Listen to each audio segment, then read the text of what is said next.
السلام علیکم ورحمۃ اللہ وبرکاتہ۔ ماہ سفر المظفر کی آمد ہو چکی ہے۔ مسلمانوں میں اس مہینے کو لے کر بہت سی بدشگونی پائی جاتی ہے۔ پہلے آپ اور ہم اس بات کو سمجھیں کہ بدشگونی کسے کہتے ہیں اور اسلام میں اس کا کیا حکم ہے۔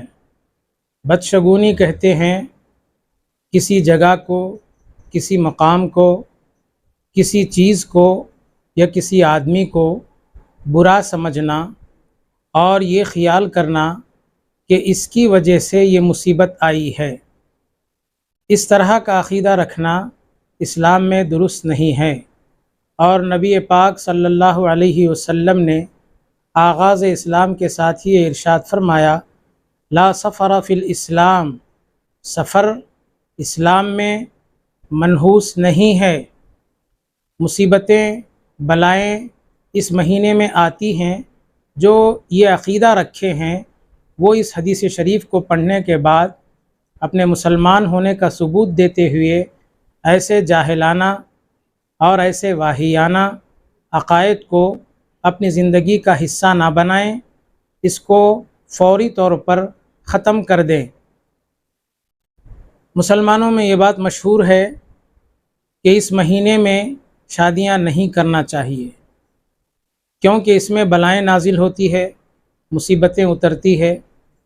تو آپ مجھے بتائیے کہ اس مہینے میں اگر مصیبتیں آتی ہیں، بلائیں اترتی ہے، شادیاں نہیں کرنی چاہیے، تو ٹھیک ہے، آپ کے اور ہمارے تاجدار سیدنا و نبینا محمد صلی اللہ علیہ وسلم نے اپنی سب سے چھوٹی صاحبزادی کے لیے کس مہینے کا انتخاب فرمایا؟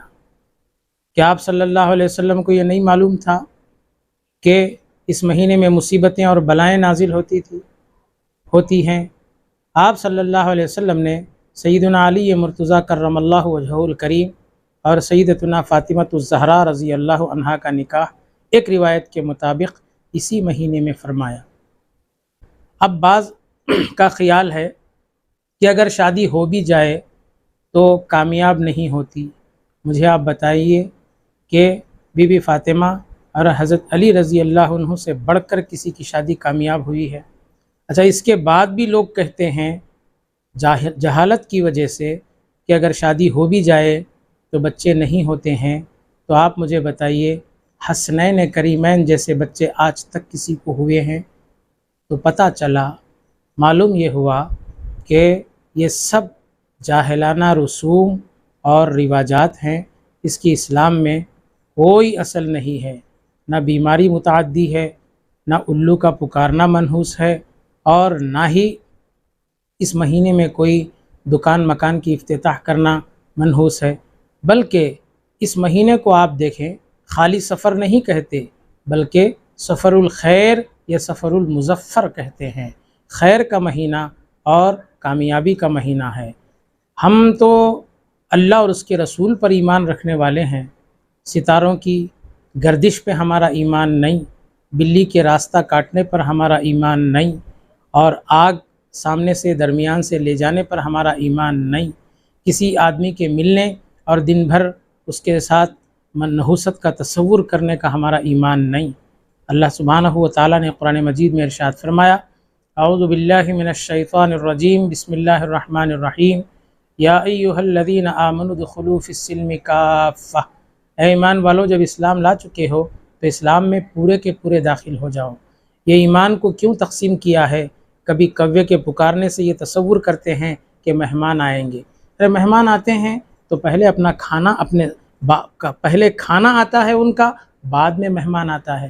تو اس طرح کے عقائد رکھنا، الو کے پکارنے میں نحوست ہے، وہ فلاں میں نحوست ہے، وہ فلاں جگہ میں نحوست ہے، یہ سب جہالت کے رسوم اور رواجات ہیں۔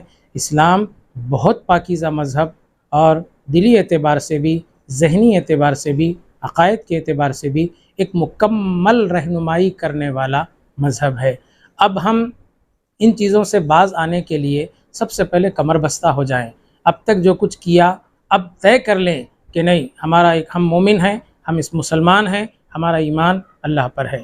تو اب چونکہ بہت دنوں اس ماحول میں رہے ہیں، ایک دم اس ماحول میں آئیں گے تو ظاہر ہے تھوڑی بہت تکلیف ہوں گی، تو اس تکلیف کو نحوست پر نہ ڈالیں بلکہ ہمت کریں۔ اٹھ باندھ کمر کیا سوچتا ہے، پھر دیکھ خدا کیا کرتا ہے، گر ہمت میں جولانی ہے پتھر بھی پانی ہے۔